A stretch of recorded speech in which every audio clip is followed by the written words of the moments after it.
नमस्कार विद्यार्थियों, मैं डॉक्टर मुरारीलाल दाइमा आज आपको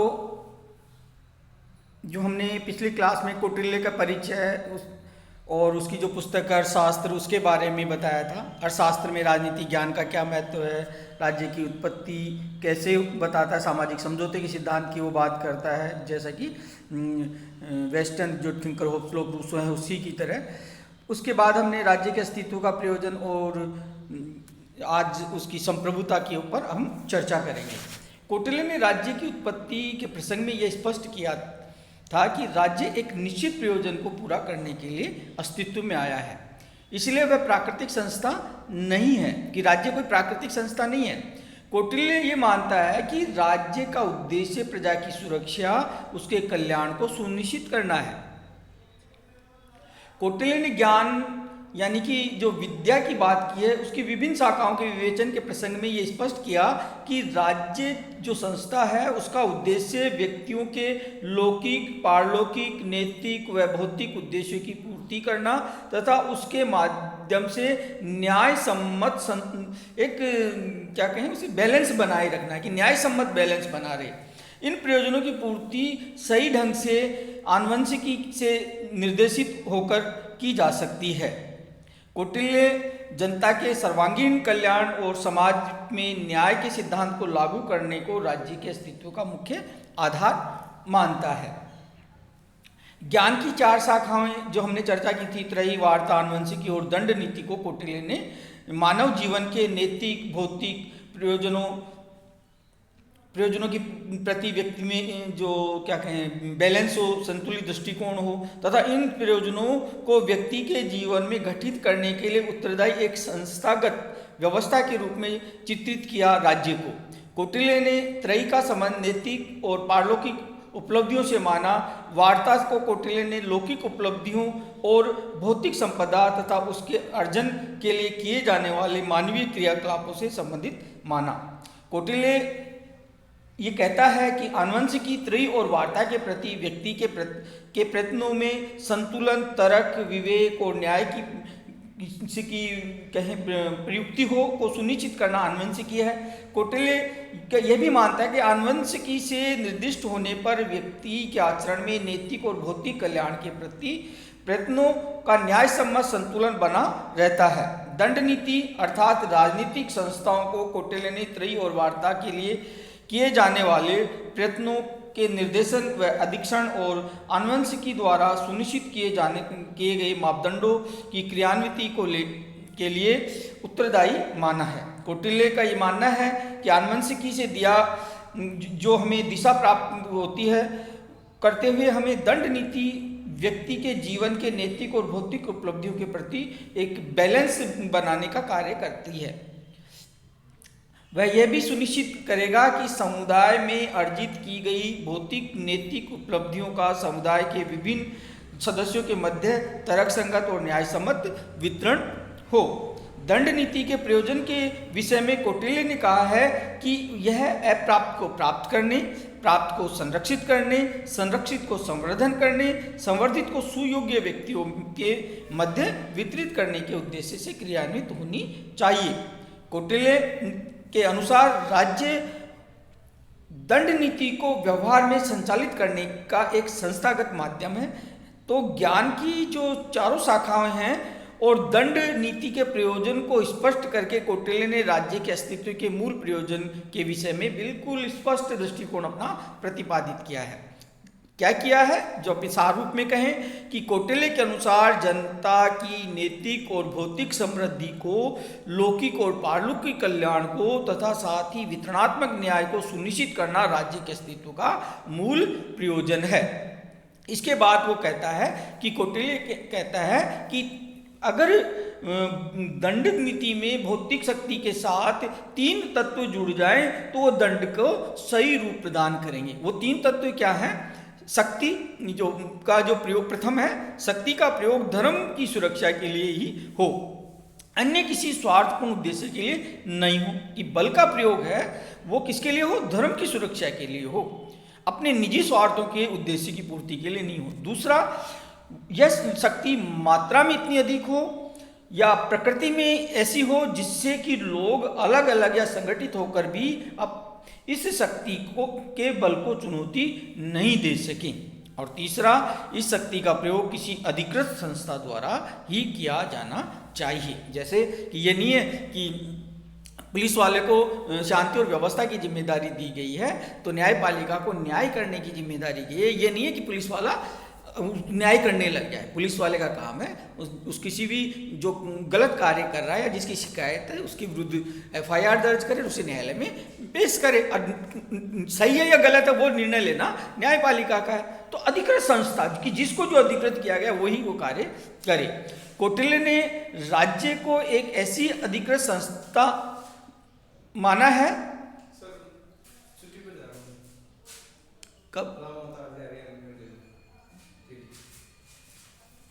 कौटिल्य ने राज्य को एक ऐसी अधिकृत संस्था माना है जो धर्म के संरक्षण के लिए भौतिक शक्ति का प्रयोग करती है।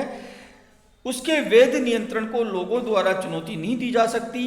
राज्य द्वारा प्रयुक्त शक्ति को कौटिल्य ने दंड की संज्ञा दी है। इस प्रकार दंड की अनुउल्लंघनीयता तथा धर्म की नैतिक शक्ति संयुक्त रूप से राज्य की संप्रभुता का आधार है। तो इस दृष्टि से हम देखें तो कौटिल्य के राजनीतिक दर्शन में धर्म का बहुत महत्व है। धर्म को कौटिल्य ने मनुष्य के जीवन के सार्थक और उद्देश्यपूर्ण निर्वाह के लिए आवश्यक नियमों की संहिता, नैतिक मूल्यों तथा राज्य सत्ता पर नियंत्रण के साधन के रूप में चित्रित किया है। कौटिल्य ने सुख का आधार धर्म को बताया। उसके अनुसार धर्म अर्थ पर आधारित है, अर्थ उसके मत में राज्य पर निर्भर है। तो कौटिल्य के अनुसार जहां धर्म मनुष्य के नैतिक और पारलौकिक कल्याण की ओर संकेत करता है, वहीं अर्थ पर उसकी निर्भरता उसे मनुष्य के लौकिक व्यवहार से जुड़ी होती है। अर्थ ही की राज्य पर निर्भरता यह स्पष्ट कर देती है कि मनुष्य के व्यवहार का धर्म के अनुसार नियमन हो और राज्य का दायित्व है कि वो धर्म के अनुसार चले। कौटिल्य का ये स्पष्ट मत है कि धर्म मनुष्य के लौकिक जीवन और पारलौकिक कल्याण दोनों दृष्टियों से उपयोगी होता है।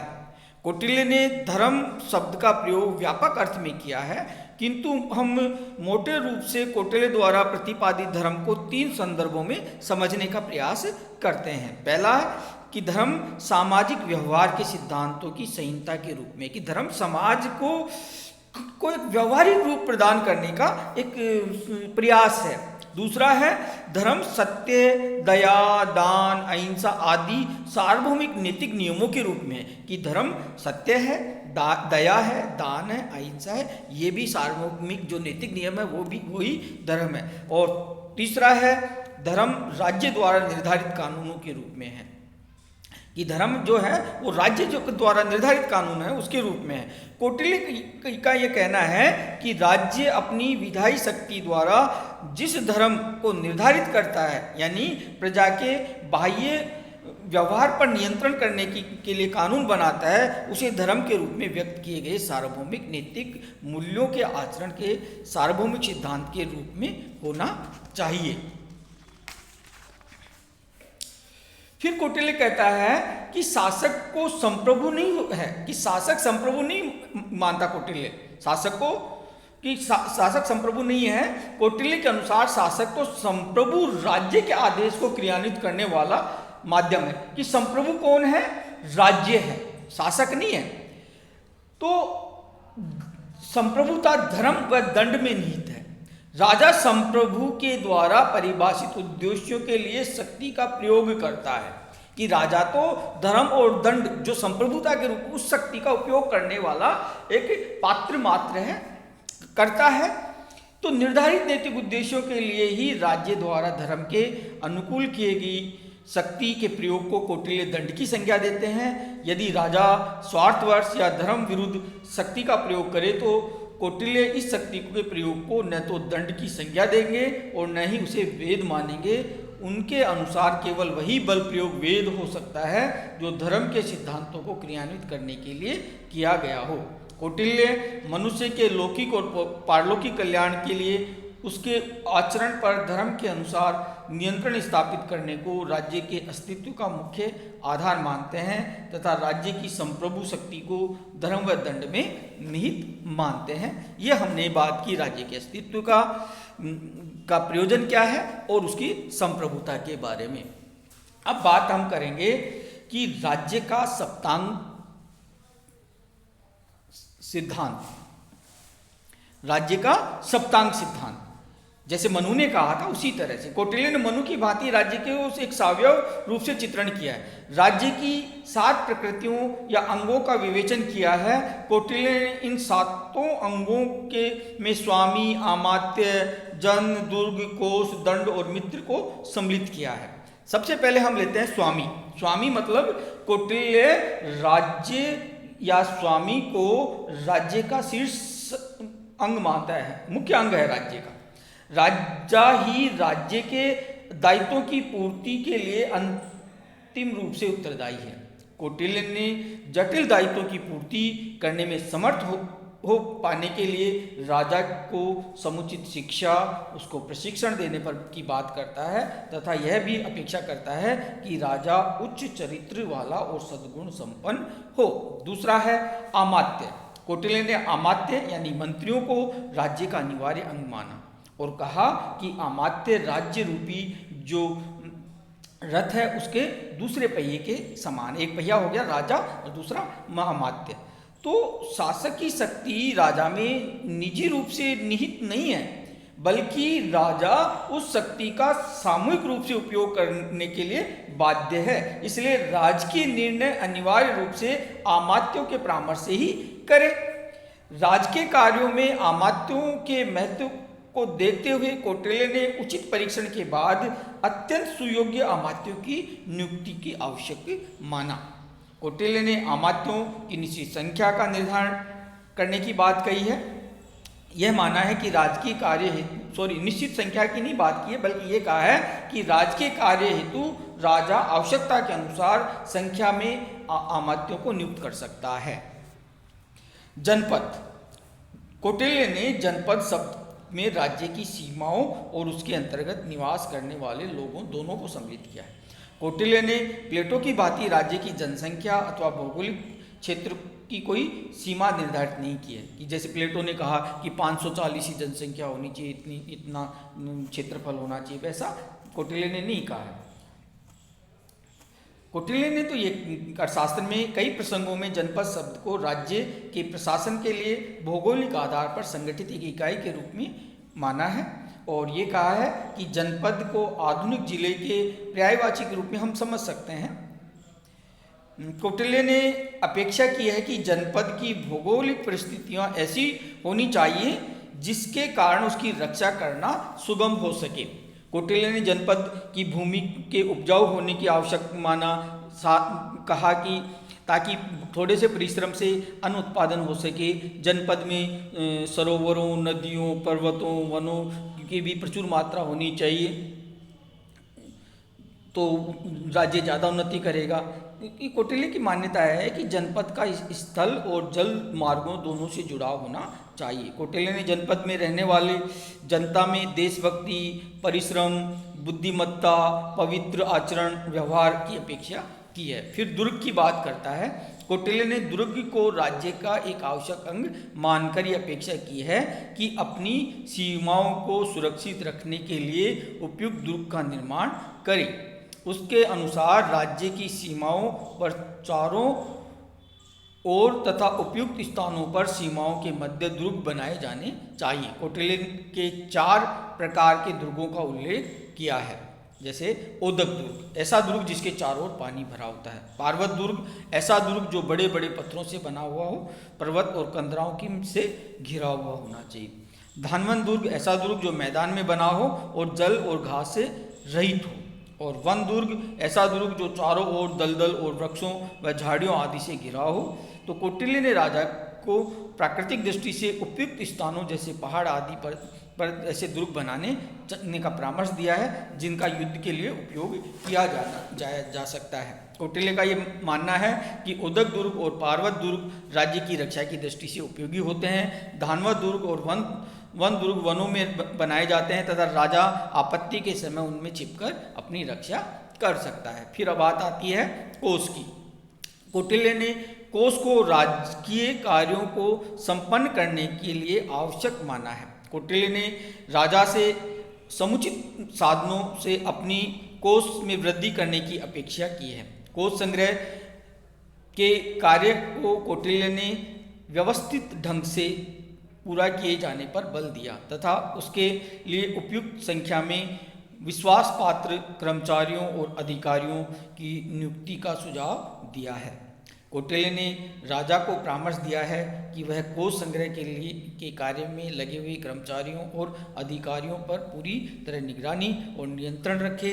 कौटिल्य ने यह भी अपेक्षा की है कि कोषाध्यक्ष को कोष की स्थिति को पूर्ण जानकारी सदैव होनी चाहिए। क्यों?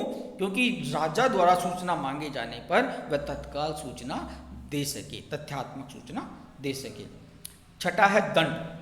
दंड यानी सेना को राज्य का आवश्यक अंग मानते हुए कौटिल्य ने इसे प्रजा की आंतरिक और बाह्य शत्रुओं से रक्षा के लिए आवश्यक माना। कौटिल्य ने शौर्य आदि गुणों की परीक्षा के उपरांत सैनिकों की नियुक्ति का परामर्श भी दिया है। सैनिकों को युद्ध कार्य में कठोर प्रशिक्षण दिए जाने की भी बात करता है। सेना को अनुशासित रखे जाने पर भी बात कहता है। कौटिल्य ने सेना में सामान्यतः चारों वर्णों के सैनिकों को लिए जाने को उचित माना है, लेकिन फिर भी कौटिल्य सेना में भर्ती के लिए पहले क्षत्रिय फिर वैश्य और शूद्रों को प्राथमिकता दिए जाने की बात करता है। कौटिल्य ने यथासंभव ब्राह्मणों को सेना में भर्ती न किए जाने का परामर्श देता है, कारण कि उन्हें आशंका है कि यदि ब्राह्मण सेना में नियुक्त हुए तो शत्रु द्वारा नमस्कार या आदर सत्कार व्यक्त किए जाने पर उसे क्षमा कर सकते हैं। इसके बाद अंत में मित्र की बात करता है।